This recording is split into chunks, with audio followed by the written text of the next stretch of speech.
Emra meti sa Abrantie Amakye Dede aton ni Abrantie Spot wo Lapaz no meka se opani baby esi de nka vantage point pa o anko betimi dia peni sika papa bi ne ba ne sen ena oton Abrantie Amakye Dede asisi anono ena ye Asante Achimagogo ye ochiridom hene a odi kan Nana Amakye Dede meka say waton Abrantie Spot wo Lapaz nti ye nya ne say waton ama dunkufo ama sisia ne de eho ensan enye ne de abiem na me trew ni nti a enam so ema oton ye we nye nkomo ya ne na di na emum ya dwenkyere ena ye tri hu se Abrantie Spot foforo ena masan e de kyere wi a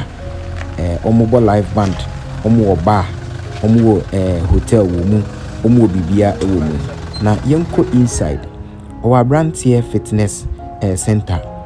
achese Abrantie Sport ewo Asante Achimagogo ena mitwa ekirewe enchen no wachiro ho serious ansana ubewram ho no emu sei na emuti a utimi event wo ho utimi party utimi wedding sanso ena wabo stage kama pa ewo ho enu achi nso no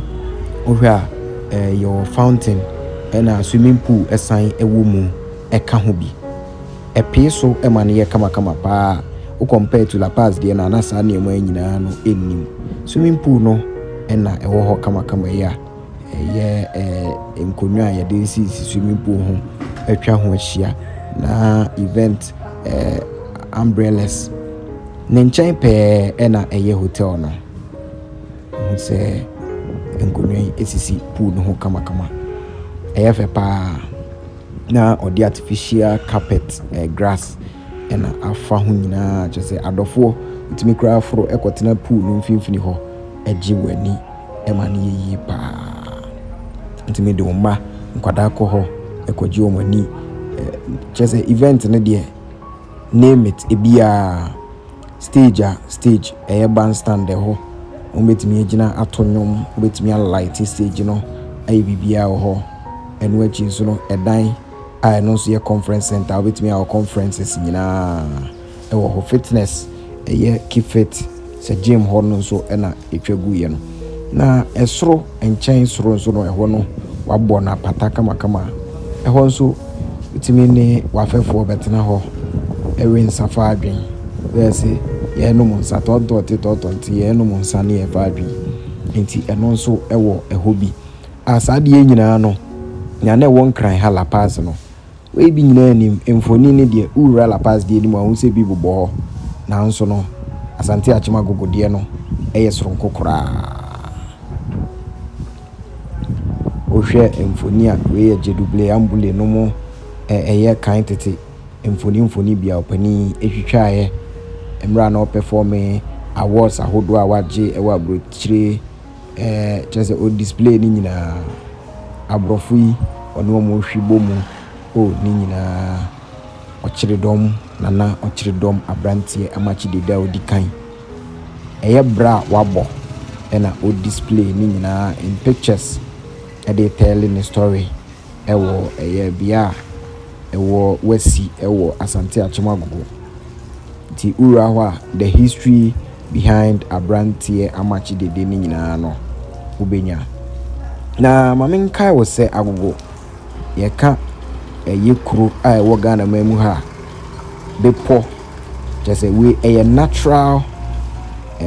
border bepo atwakuru hu nyina ahia na yenka ensan emra facility a openi achechire wo ho a meka se we di kuru wo kuru mu no gym no ene wani tuai a wokomu a facilities a wo se wo gym bia no ebi ewo mu. And then send an Americano. Kura bepo etwa ho ahia we friend natural war and a etwa ho ahia sa no hai poolside. Na ni nyina nkamfu ano won sa eye aduane ewo ho a bibia abeko ho jollof rice and tilapia jollof rice no chicken fried rice plain rice just say assorted fried rice beef fried rice aduane bia opebia no uramu a obenya bi adi ewo ho na yenhwe Abrantie Sport ye compare we value to nkrandeɛ na ewum sɛ nkrandeɛ no si vantage point a ɛyɛ pa nanso no pani anyi skai ɛntwɛ nanum selewa emom ɔde akɔ develop baabi papa bi pa sanso ɛne yɛ High Kings Lodge na High Kings no unse Abrantie Amakye Dede ne band no de Apollo High Kings nti no ne lodge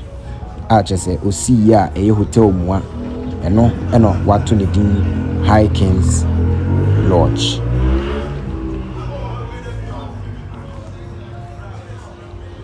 Emu enso eno ani tua na kama